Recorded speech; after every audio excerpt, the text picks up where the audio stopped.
Students, एक बार फिर से स्वागत है आपका अपने YouTube channel play with science पर। जैसा कि आपको पता है, हमारा टॉपिक चल रहा था उपसंयोजक यौगिकों की समावयवता, जिसमें हमने जो फर्स्ट पॉइंट है, फर्स्ट पार्ट था इसका संरचनात्मक समावयवता, वो कंप्लीट कर लिया है। जो आज का हमारा टॉपिक है वो है उपसंयोजक यौगिकों की समावयवता का दूसरा पार्ट, जो है आपका त्रिविम समावयवता। ठीक है, तो त्रिविम समावयवता के बारे में आज हम डिटेल से पढ़ेंगे। इसके भी दो प्रकार है, तो स्टार्ट करते हैं आज के टॉपिक को। त्रिविम समावयवता की बात करें तो मैंने आपको कहा था त्रिविम समावयवी कौन से समावयवी होते हैं जिनके अणुसूत्र तो समान हो। मैंने आपको बोला था कि भाई एक लाइन ना हर एक डेफिनेशन में आपने लिखनी ही है कि जिनके अणुसूत्र समान हो। ये बात तो क्लियर रखनी है, क्योंकि समावयवी भी वही होते हैं जिनके अणुसूत्र समान होते हैं, लेकिन किसी न किसी कारण से उसमें भिन्नता आ जाती है। जैसा कि हमने पीछे वाली वीडियो में कवर किया हुआ है कि जो आपका संरचनात्मक समावयवी था उसमें या तो आयनों के कारण या हाइड्रेट के कारण या बंधन या उपसहसंयोजन, इनके कारण समावयवी इनके प्राप्त हो रहे थे। आज का जो हमारा टॉपिक वो है त्रिविम समावयवता, और त्रिविम समावयवता में हम पढ़ेंगे कि इनके अणुसूत्र तो समान होते हैं, लेकिन इनकी त्रिविम आकाश में जो व्यवस्था होती है वो भिन्न भिन्न होती है। बात आती है कि त्रिविम आकाशीय व्यवस्था से क्या मतलब है। इसका मतलब है उसकी स्ट्रक्चर से। पहले तो हम सीधे एक सूत्र बता रहे थे, हमने ये नहीं देखा था कि जो हमारे केंद्र परमाणु है वो लिगैंड से किस तरीके से बॉन्ड बना रहा है, कौन सा परमाणु कहाँ से बॉन्ड बना रहा है। कहने का मतलब है हमें उसकी इंटरनल स्ट्रक्चर के बारे में बिल्कुल भी नहीं पता होता था, लेकिन त्रिविम जो आपकी समावयवता होती है उसमें हम उसके इंटरनल स्ट्रक्चर को ही देखते हैं, यानी केंद्रीय परमाणु से जो लिगैंड जुड़ रहे हैं वो किस तरीके से बंध बना रहे हैं, वो सिस फॉर्म में है, वो ट्रांस फॉर्म में है, यानी समपक्ष है या विपक्ष है। इनके बारे में आज हम डिटेल से बात करने वाले हैं। तो स्टार्ट करते हैं आज के टॉपिक को। देखो, त्रिविम समावयवता की सबसे पहले तो आपको डेफिनेशन पता होनी चाहिए। डेफिनेशन की बात करें तो वे संकुल यौगिक जिनके अणुसूत्र संरचना समान होते हैं, लेकिन परंतु त्रिविम आकाशीय व्यवस्था भिन्न भिन्न होती है, त्रिविम समावयवी कहलाते हैं, और यह घटना समावयवता कहलाती है। अब बात करेंगे इसके प्रकार के बारे में। देखो, बिल्कुल मत घबराना, बहुत इजी टॉपिक है। जैसे जैसे हम इसको डायग्राम के साथ समझेंगे ना, आप कहोगे कि मैम इस टॉपिक में कुछ भी नहीं था। तो देखते हैं यहाँ पर ज्यामितीय समावयवता की बात करेंगे सबसे पहले। जैसे कि मैंने आपको कल वाले वीडियो में स्टार्टिंग में ही बता दिया था कि जो आपका त्रिविम समावयवता होता है ये दो प्रकार के हैं, एक तो है ज्यामितीय समावयवता, एक है प्रकाशीय समावयवता। तो सबसे पहले हम बात करेंगे ज्यामितीय समावयवता के बारे में। देखो, ज्यामिति जियोमेट्रिक समावयवता के बारे में बात करेंगे। ज्यामिति नाम से पता चल रहा है जिसके स्ट्रक्चर के बारे में बात की जाएगी। अब आपको पता है कि जो आपके केंद्रीय परमाणु होते हैं, ठीक है, वो आपके 4 लिगेंडों के साथ भी बंध बनाते हैं और 6 लिगेंडों के साथ भी बंध बनाते हैं। तो बात आती है सबसे पहले ज्यामितीय समावयवता के बारे में। जब उसकी समन्वय संख्या हो 4, यानी केंद्रीय परमाणु जब केवल 4 लिगेंडों के साथ बंध बनाए, तो उस वक्त हमें कैसे कैसे ज्यामितीय स्ट्रक्चर प्राप्त हो सकती है और कैसे हमारे को ज्यामितीय समावयवता प्राप्त होगी। आपको ध्यान में रखना है ज्यामितीय समावयवता के दो प्रकार आप पढ़ोगे। एक तो आप पढ़ोगे सिस यानी समपक्ष रूप, एक आप पढ़ोगे ट्रांस यानी विपक्ष रूप। अब बात आती है कि ये सिस ट्रांस क्या है। सिस ट्रांस की बात करते हैं तो कुछ एग्जांपल्स मैं आपको लाई हूँ, एग्जांपल्स के साथ हम समझेंगे। ये तीनों एग्जांपल्स अगर आप ध्यान से देखो तो ये तीनों ही एग्जांपल वो है जिनकी समन्वय संख्या कितनी है, 4 है। यानी केंद्रीय परमाणु अधिकतम कितने लिगेंडों के साथ बंध बना रहा है, 4 के साथ। यहाँ पर अगर आप पीटी को देखोगे तो 2 एमीन 2 क्लोरीन के साथ बंध बना रहा है, या फिर यहाँ पीटी को देखोगे तो यहाँ 2 एमीन 1 क्लोरीन 1 ब्रोमीन, और यहाँ पर अगर आप पीटी को देखोगे 1 एमीन 1 पिरिडीन 1 क्लोरीन और 1 ब्रोमीन, यानी ज्यादा से ज्यादा आप 4 लिगेंडों के साथ बंध बनवा रहे हो। और किस किस तरीके से बंध बन रहा है, तो बंधों के प्रकार कितने हैं यहाँ पर आप देख रहे हो कि 4 जो है ना वो आपकी 3 प्रकार से बंध बना रहे हैं। कहने का मतलब है कि केंद्रीय परमाणु 2 समान और दूसरा O, जैसे मान लो 2 ए टाइप का और 2 जो है वो बी टाइप का है। दूसरे वाले में आपने देखा कि ए जो है वो सेम सेम है, लेकिन तीसरा और चौथा जो है वो अलग अलग है। और तीसरे वाले में आपने देखा कि चारों के चारों लिगेंड क्या है, अलग अलग है। तो अब इनमें हमें कैसे पता चलेगा कि सिस फॉर्म कौन सा है, ट्रांस फॉर्म कौन सा है। ज्यामिति देखो, समाव्यवता तो आपको वैसे ही माइंड में क्लियर हो जाना चाहिए अब तक कि समाव्यवता से क्या मतलब है। समाव्यवता का मतलब होता है कि जिनके अणुसूत्र समान हो, यहाँ पर इसके संरचना सूत्र भी समान होंगे। एक चीज और ध्यान रखना, आपको पीछे जो मैंने आपको टॉपिक कराया था, जो संरचनात्मक सहायवी थे, उसमें हमने देखा सिर्फ अणुसूत्र समान थे, संरचनाएं अलग अलग थी। लेकिन आपकी जो त्रिविम समावयवी है, उसमें जो हमारा ज्यामितीय समाव्यवता के बारे में आज हम पढ़ रहे हैं, इसमें अणुसूत्र भी समान होंगे, संरचना सूत्र भी समान होंगे। फर्क होगा उनकी ज्यामिति के बारे में। ज्यामिति जो है यानी उसकी जो स्ट्रक्चर होगी वो किस तरीके से है। आप देखोगे एक ही अणुसूत्र का एक ही संरचना है, लेकिन फिर भी उनमें डिफरेंस पाया जा रहा है ज्यामिति के कारण। इस कारण इसे ज्यामितीय समावयवता कहा जाता है। आई थिंक मेरी बातें आपको समझ आ रही है, तो हम एग्जाम्पल के साथ समझते हैं। देखो, वैसे तो समन्वय संख्या जब 4 हो तो और भी तरीके होते हैं। जैसे मान लो m जो है उसके साथ A4 हो, यानी चारों के चारों लिगेंड एक जैसे हो, या फिर m के साथ जो है 3 लिगेंड एक जैसा हो और एक लिगेंड अलग हो, ये भी बन सकता है। लेकिन इसके सिस और ट्रांसफॉर्म प्राप्त नहीं होते। कैसे नहीं होते अब समझते हैं, धीरे धीरे सब समझ आ जाएगा, बिल्कुल टेंशन मत लेना। तो पहले एग्जांपल देखते हैं। देखो, अपना ये रहा पहले एग्जांपल। पहले एग्जांपल में मैंने आपको क्या कहा, m जो है यानी जो लिगेंड है ना, वो आपका दो समान, यहाँ पे मैं 2 में a लिख देती हूँ और 2 में मैंने क्या लिख दिया, b, इस तरीके से जुड़ा हुआ है। ठीक है, इस तरीके से क्या कर रहा है, जुड़ा हुआ है। अब आप देखोगे कि भाई, अब बोलोगे कि मैम ये तो चलो समझ आ गया कि केंद्र परमाणु है, 2a से जुड़ा हुआ है, 2b से जुड़ा हुआ है। ठीक है, यानी 4 लिगेंड के साथ ये बंध बना रहा है। लेकिन हमें कैसे पता चलेगा सिस है या ट्रांस है। तो सिस और ट्रांस में क्या डिफरेंस है। देखो, सिस तो वे होते हैं जब समान समूह एक दिशा में होते हैं, उसे कहा जाता है सिस या समपक्ष। अभी इसको अगर ध्यान से देखें तो दोनों ए एक तरफ है और दोनों भी एक तरफ है, यानी समान समूह एक ही दिशा में है। ये भी समान समूह सेम दिशा में है, ये भी समान समूह सेम दिशा में है। तो जब समान समूह एक ही दिशा में होते हैं उसे बोलते हैं समपक्ष या फिर सिस फॉर्म। ट्रांसफॉर्म की बात करें तो ट्रांसफॉर्म में क्या होता है कि देखो, यहाँ पर ये ए आ गया, दूसरा ए मैंने यहाँ लिख दिया, यहाँ पर बी लिख दिया और दूसरा भी मैंने यहाँ लिख दिया। अगर आप इसको ध्यान से देखो तो क्या समान समूह एक दिशा में है, बिल्कुल भी नहीं है, क्योंकि यहाँ पर एक दिशा में ए और बी एक साथ है और दूसरे वाले में भी ए बी एक साथ है, यानी सेम वाले एक साथ नहीं है, अलग अलग वाले एक साथ है। एक तो इस तरीके से आप देख सकते हो। दूसरी बात, समान समूह विपरीत दिशा में, देखो ये बिल्कुल इसके अपोजिट बैठा है, ये भी बिल्कुल इसके अपोजिट बैठा है। ठीक है, तो सीधी सी बात है, विपक्ष या फिर अपना ट्रांसफॉर्म किसे कहते हैं, जिसमें समान समूह विपरीत दिशा में होते हैं उसे ट्रांसफॉर्म कहा जाता है, और जिसमें समान समूह एक ही दिशा में होते हैं उसे सिस फॉर्म कहा जाता है। ठीक है, मैं यहाँ पे लिख देती हूँ इस तरीके से, समान समूह एक ही दिशा में, समान समूह एक ही दिशा में। ठीक है, इसे तो हमने क्या बोलना है, सिस। और जब समान समूह विपरीत दिशा में हो, क्या हो, समान समूह विपरीत दिशा में, ये चीजें भी आप लोग लिखते नोट डाउन करते रहना।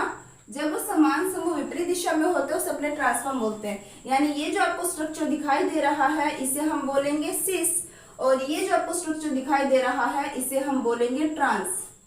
क्लियर बात। तो अगर हम बात करते हैं, अब देखो जो बात मैंने आपको समझाई थी, मैंने कहा था जब समन्वय संख्या 4 हो तो एक लिगैंड के साथ चारों समान भी हो सकते हैं, या फिर ऐसी भी कंडीशन हो सकती है जब 3 समान हो एक अलग हो। लेकिन इन दोनों में ना ज्यामितीय समावयवता प्रदर्शित नहीं होती।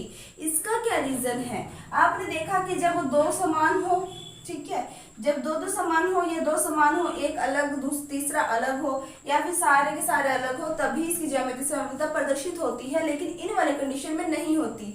थोड़ा सा माइंड लगाने वाली बात है, क्योंकि अगर हम इस स्ट्रक्चर की बात करते हैं तो इसकी संरचना कैसे बनेगी? इसकी संरचना ऐसे बनेगी, चारों के चारों, इसकी बात कर रही हूं मैं, चारों के चारों किससे जुड़ रहे हैं? ए लिगैंड से।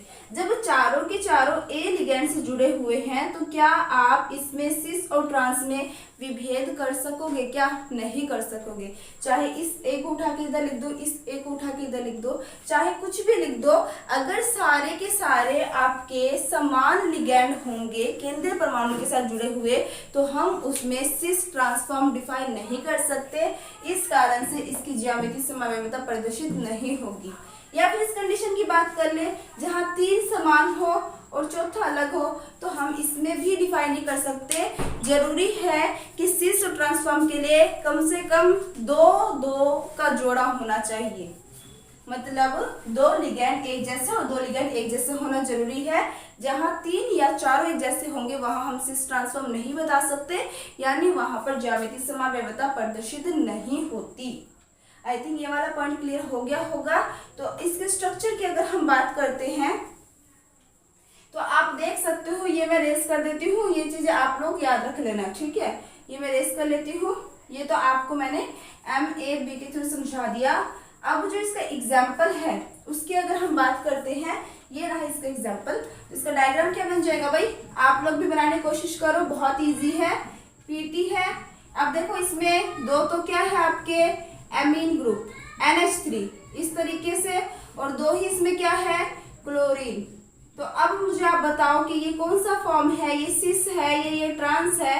तो मैंने आपको सिस और ट्रांस में अंतर बता रखा है। जब समान समूह एक दिशा में होते हैं तो उसे हम क्या बोलते हैं, सिस फॉर्म बोलते हैं। तो ये हमारा क्या है, सिस फॉर्म है। और ट्रांसफॉर्म की बात करें तो ट्रांसफॉर्म में क्या होगा, जब समान समूह विपरीत दिशा में हो। ये हमारा एमीन एक दूसरे के विपरीत है, ये हमारा क्लोरीन एक दूसरे के विपरीत है, तो इस फॉर्म को हम क्या बोलेंगे, इसे हम बोलेंगे ट्रांसफॉर्म। और जैसा कि आप देख सकते हो इनके अणुसूत्र भी समान है, इनके संरचना सूत्र भी समान है, फर्क है तो सिर्फ उसकी ज्यामिति में। तो ये हो गया आपका ट्रांसफॉर्म। क्लियर बात। अब ये तो हो गया इसका। अब हम बात करेंगे सेकंड एग्जाम्पल के बारे में। तो सेकंड एग्जाम्पल में देखो, यहाँ पर आपको दिक्कत नहीं होगी क्योंकि एमीन को देख के आप पहचान लोगे। आप बोलोगे मैम इसमें क्लोरीन है, इसमें ब्रोमीन है, कैसे पता चलेगा? यहाँ पे आप एमीन देखोगे, एमीन सेम लिगैंड है यहाँ पर। अगर एमीन दोनों सेम ही डायरेक्शन में होंगे तो वो आपके सिस फॉर्म होंगे। अगर एमीन विपरीत में होंगे, क्लोरीन ब्रोमीन देखने की जरूरत ही नहीं है।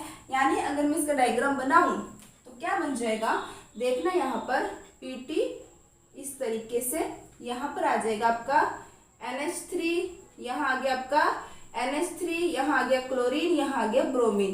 तो एक बार आपको क्लोरीन ब्रोमीन से नहीं समझ आ रहा होगा कि कैसे पता चलेगा कि सिस है या ट्रांस है, तो आप सिर्फ एमीन से पता लगा सकते हो। किससे पता लगा सकते हो, एमीन से, क्योंकि एमीन दोनों सेम है और सेम डायरेक्शन में जुड़े हुए हैं, तो ये सिस फॉर्म है। ट्रांसफॉर्म की बात करेंगे तो इसको मैं इस तरीके से बना देती हूँ, यहाँ एमीन और दूसरा एमीन, यहाँ क्लोरो और यहाँ ब्रोमो, ठीक है। तो ये हो गया आपका कौन सा फॉर्म हो गया, जहां समान समूह विपरीत दिशा में हो तो उसे हम बोलते हैं ट्रांसफॉर्म।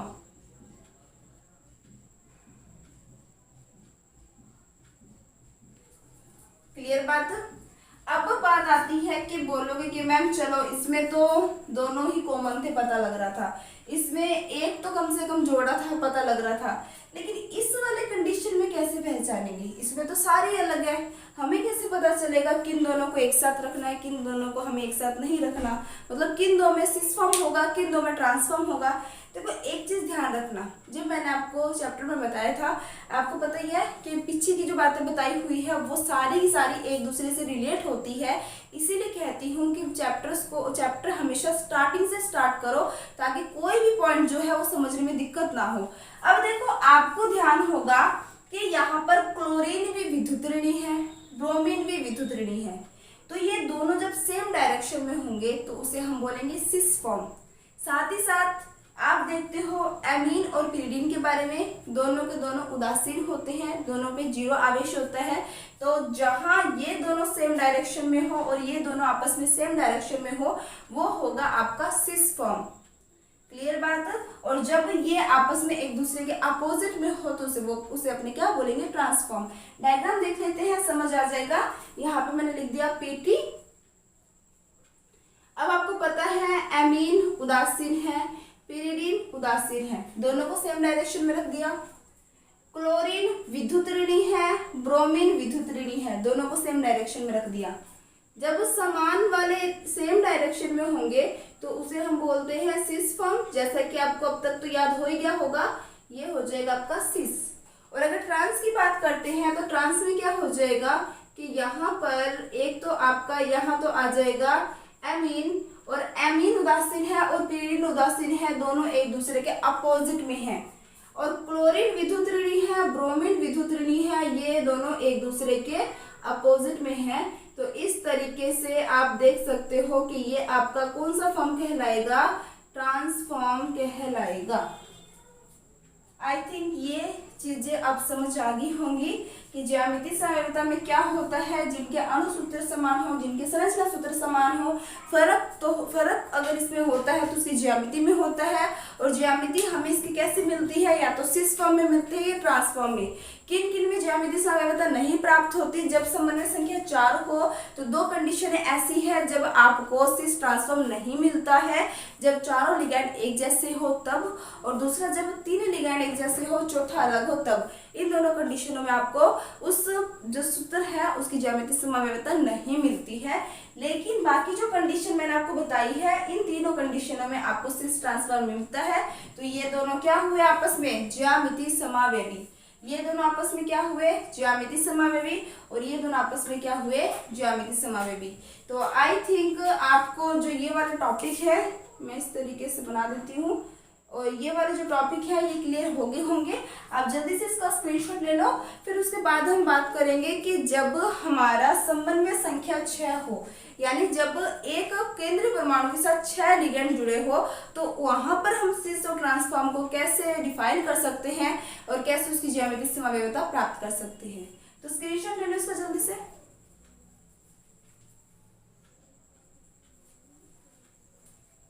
अब हम बात करेंगे ज्यामितीय समवाय के बारे में जिनकी समन्वय संख्या 6 हो।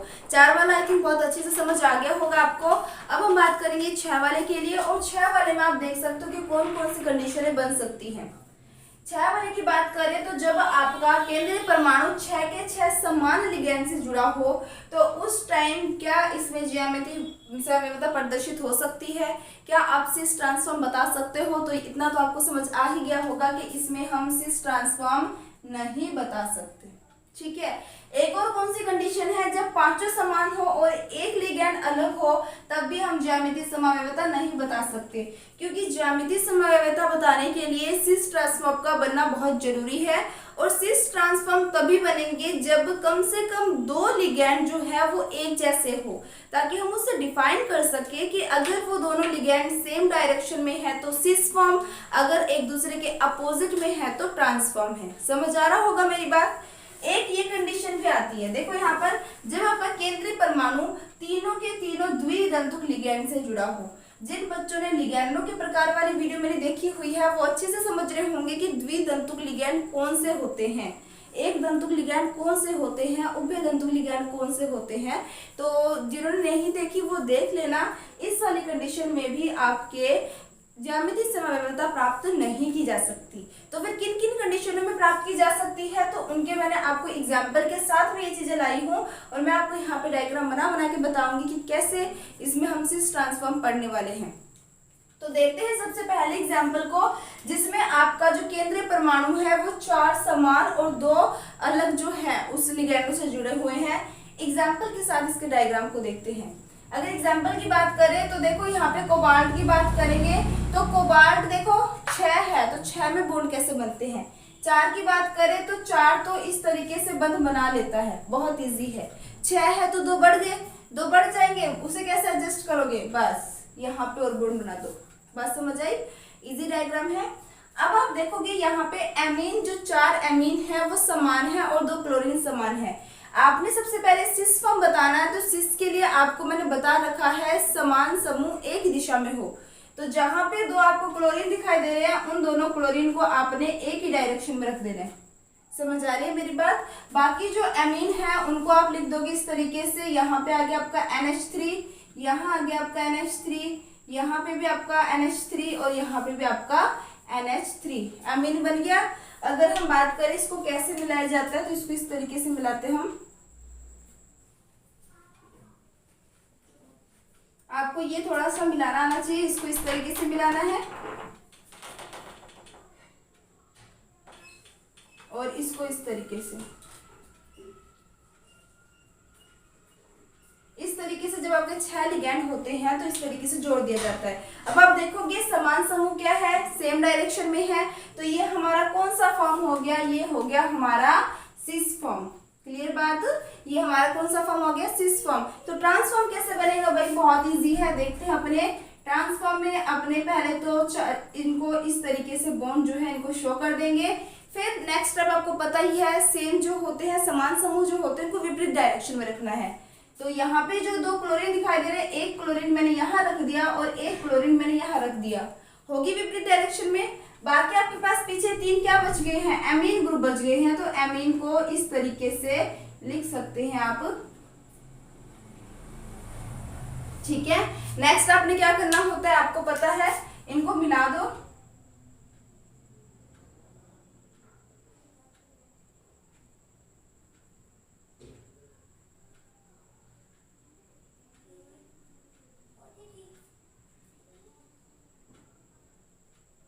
ये हो गया आपका ट्रांसफॉर्म। तो यहाँ पे मैं लिख देती हूँ ये हमारा क्या है, ट्रांसफॉर्म है। तो अब आप देख सकते हो कि जिसमें हमारे कम से कम 2 समान होने चाहिए, अगर कम से कम 2 समान वाले हैं तो वहां से हम उसकी ज्यामितीय समवायता प्राप्त कर सकते हैं, उसका सिस ट्रांसफॉर्म प्राप्त कर सकते हैं। तो ये तो हो गया हमारे इस वाली कंडीशन के लिए।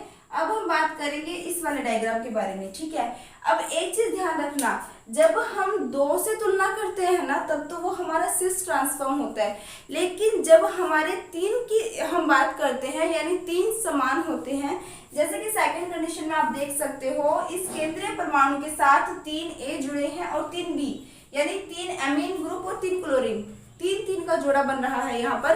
तो यहाँ पर आप देख सकते हो, यहाँ पे हम सिस ट्रांसफॉर्म यूज नहीं करते, यहाँ पर हम यूज करते हैं फेक और मर। क्या यूज करते हैं, फेक और मर। ठीक है, तो इसमें मैं डायग्राम जो है वो आपको बता देती हूँ कैसे बनता है। हम पहले इससे तुलना करते हैं कि जो आपका M है ये इस तरीके से बंध बनाता है, ये हो गया A, ये हो गया ये A। जब ये तीनों सेम डायरेक्शन में हो और ये तीनों इस तरीके से सेम डायरेक्शन में हो तो इसे कहा जाता है फेक। क्या कहा जाता है, फेक, फलक बोलते हैं इसे। और अगर हम बात करते हैं कि जब आपका इस तरीके से बंध बनाना, आपने कि देखना यहाँ पर एक A यहाँ लिख दिया, ठीक है, और बाकी का A जो है वो मैं एक यहाँ लिख देती हूँ, एक मैं यहाँ लिख देती हूँ। ठीक है, और B की बात करें तो एक B यहाँ लिख दिया, एक B यहाँ लिख दिया, एक B यहाँ लिख दिया। तो ये जो कंडीशन है इसे कहा जाता है मर। मतलब आप लोगों ने पहचानना कैसे इसको, देखो पहचानना कैसे होता है कि आप ना इसको इस तरीके से काट दो। इमेजिन करोगे कि मान लो आपने इसको इस तरीके से काट दिया। काटने के बाद आप देखोगे कि जब सेम समूह समान डायरेक्शन में है तो उसे अपने बोलते हैं फेक। तो यहाँ पर आप देखोगे कि ये A वाले तीनों इस तरफ है, इस कट के इस तरफ है, तो ये फेक है। अगर ये तीनों कट के उस तरफ हो तो उसे अपने क्या बोलते हैं, मर। यहाँ पर भी अगर अपने बात करते हैं तो वही चीज आप लोगों ने क्या करना है, इस तरीके से मान लो आपने क्या लगा दिया, कट लगा दिया। अब आप देखते हो कि कट के इस तरफ जो तीनों आपको मिल रहे हैं क्या वो समान है, नहीं है, अलग अलग है। इसमें भी है अलग अलग और इसमें भी अलग अलग, तो इस कंडीशन को क्या कहा जाता है, मर कहा जाता है। क्लियर बात? तो आई थिंक आपको फेक और मर में अंतर पता चल गया होगा। अब देख सकते हो मैंने आपको इस एग्जांपल के साथ समझाया था, अब इसके साथ मैंने इसका डायग्राम बना दिया है, जो कि आप देख सकते हो कि जब हम बात करेंगे, आप सिर्फ कॉर्नर मिला लो। ये आप देखोगे कॉर्नर कॉर्नर मिलाओगे तो इस कॉर्नर के इस तरफ तीनों समान है और इस तरफ तीनों समान है, तो वो फेक है। अब इन कॉर्नर को मिलाओगे तो क्या इस तरफ और इस तरफ समान है? नहीं है, तो वो आपका मन कहलाता है, फलक और रेखांशिक। तो इसका आप जल्दी से स्क्रीनशॉट ले लो, फिर उसके बाद हम नेक्स्ट वाले एग्जांपल्स की भी बात करेंगे।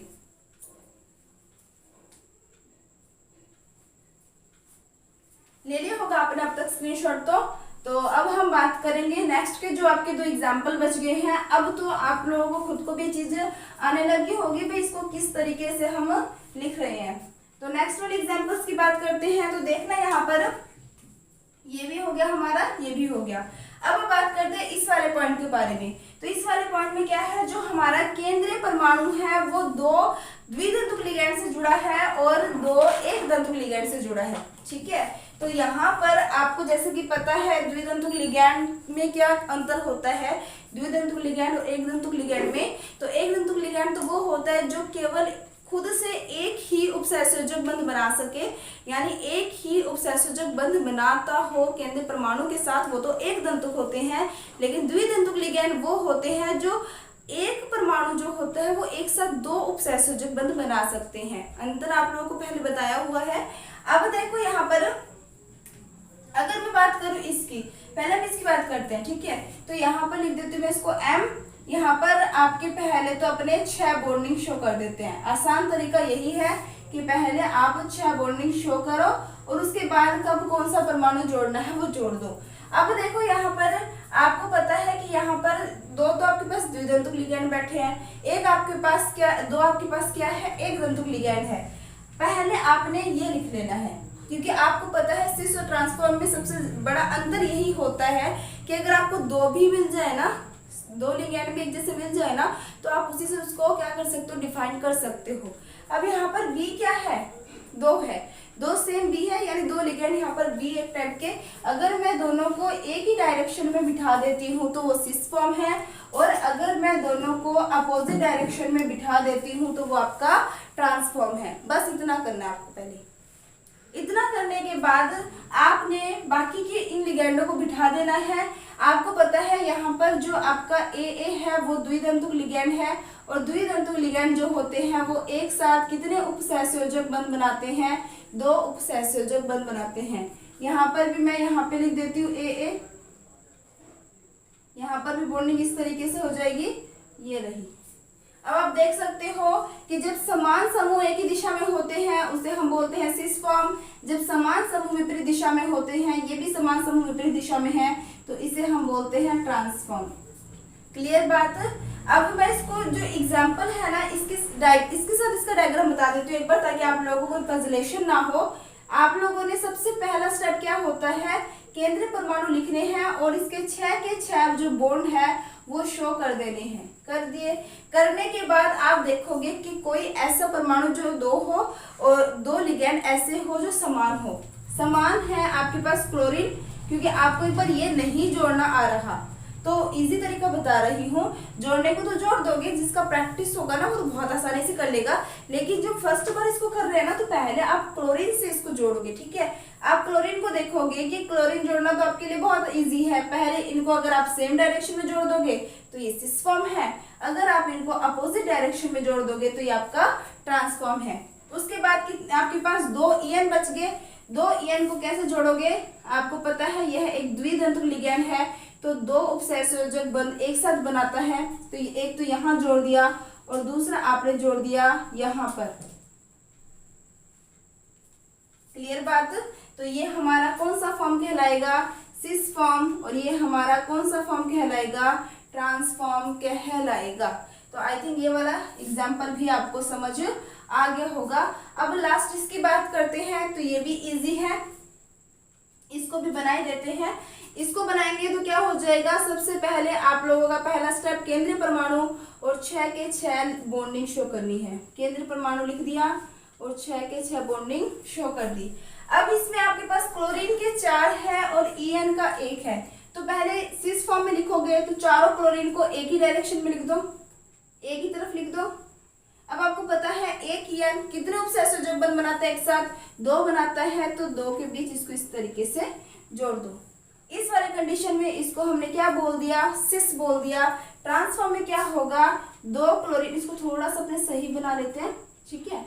2 क्लोरीन को आपने बिठा दिया अपोजिट डायरेक्शन में, और आपने यहाँ पे क्लोरीन जोड़ दिया और एक क्लोरीन, सॉरी यहाँ पे हम नहीं जोड़ सकते, हमें 2 क्लोरीन यहीं पर जोड़ने पड़ेंगे, और यहाँ पर आपने लिख दिया EN, ठीक है। तो ये हो गया आपका ट्रांसफॉर्म, क्योंकि 2 क्लोरीन जो है वो आपस में अपोजिट डायरेक्शन में बैठे हैं। तो आई थिंक ये वाले टॉपिक जो है वो अच्छे से क्लियर हो गए होंगे।